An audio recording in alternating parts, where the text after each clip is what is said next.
Hello, magandang oras po sa inyong lahat. Babalik live naman ako sa aking YouTube channel. Meron po akong ipapakita sa inyo na mutya o bato na kahibulungan o katingalahan o yung may gahom at birtudes na kapangyarihan. Pero bago ko susimulan ang aking kwento ay huwag makalimot na ipindot nyo yung bell button, mag-subscribe, mag-like at mag-share na rin po para maka-update ang ibang tao na hindi pa nakakita nito. Itong aking mutya na nakukuha ay mutya po ito ng hopya na pan. Hopya. Ito po ang mutya sa hopya. Kung sino sa inyo ang nakakain ng mutya ng hopya, ito po ang itsura ng hopya. Ayan.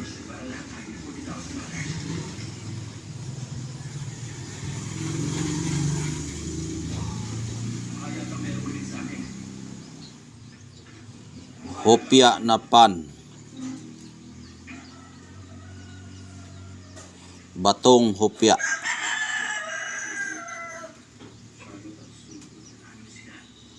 Yan ang ating batong hopya.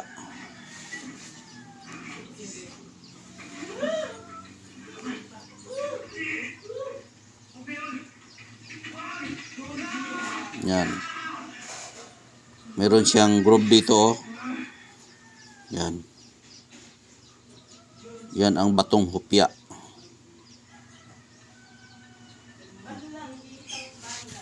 Ano ba ang gamit sa batong hopya o yung bato na pan? Maganda ito gamitin sa negosyo, sa pandesal. Yung mga nagbibenta ng yung mga bikiri. Maganda ito sa bikiri. Dahil hopya po ang bato na ito. Yan. Pero kahit sa hindi sa bikiri, kapag meron kasing mga bato na ganito na mga kakaibang hitsura ng bato, eh may mga power yan. May mga power yan. May ibig sabihin na mensahe po ang espiritu o mensahe sa bato kung ano ang kanyang gamit.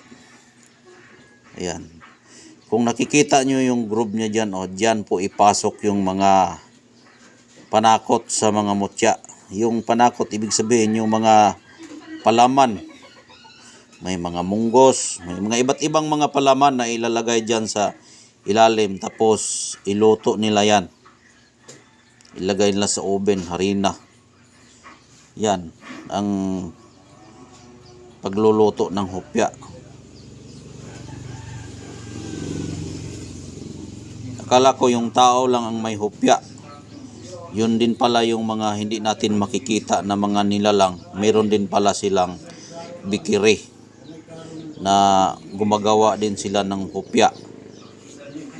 Yan. At ang napakaganda dito, kristal po siya na bato. Kristal po ito. Kung flashlightan mo ito, tatagos din ang ilaw. At ang napakaganda, solid na solid po ang batong ito. Solid. Ang paggamit ito, balutin mo lang ng pulang tila, ilagay mo sa iyong kaha sa paglalagyan ng pera. Kung naninda ka sa kahira mo ilagay.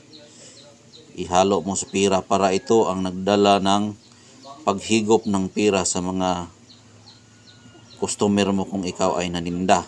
Kung hindi ka naninda, kung ikaw ay walang trabaho, pwede mo ito magamit sa pampaswerte. Halimbawa, kung ikaw ay magpunta kung saan saan, hindi ka mawala ng pera, siswertihin ka palagi.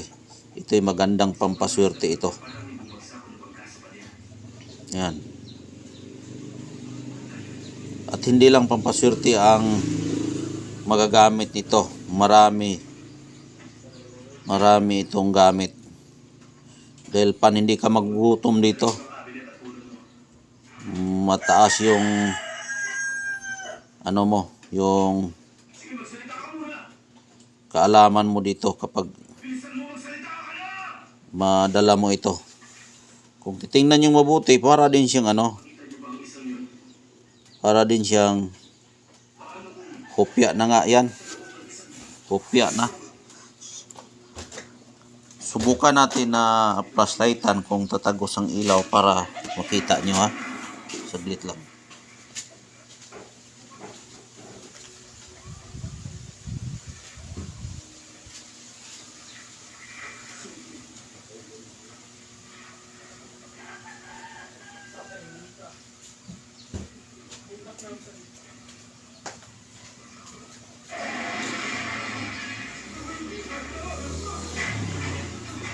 Yan o, flashlight yan o.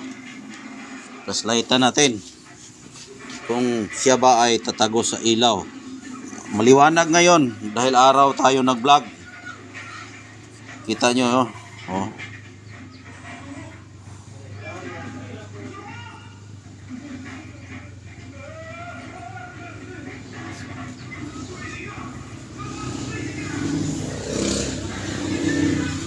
Tatagos talaga no.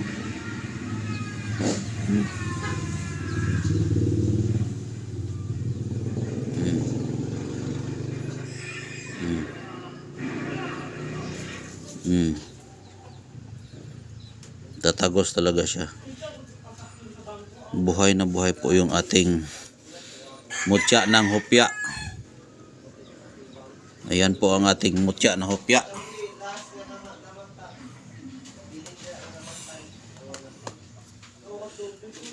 Kung sino pong walang mutya dyan na nangangailangan ng mutya na pampaswerte, ito na po ang hanap ninyong mutya para swertihin kayo.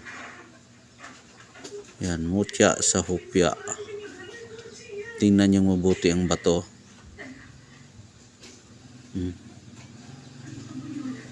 Yan o, puti natin. Yan.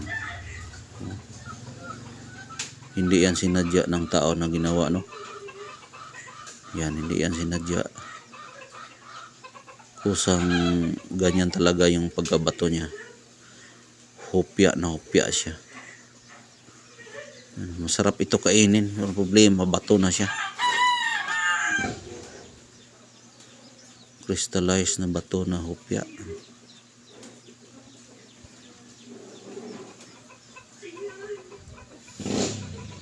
Kung sino po magagusto nito,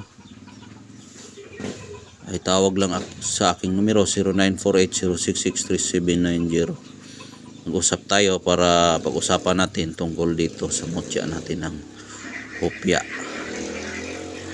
Yan ang hopya natin. Yan, hopya natin na pan. Ulitin ko, ito'y pampaswerte dahil ito'y pagkain. Pampaswerte ito. Ayan. Hanggang dito na lang po. Maraming salamat. God bless po sa inyong lahat.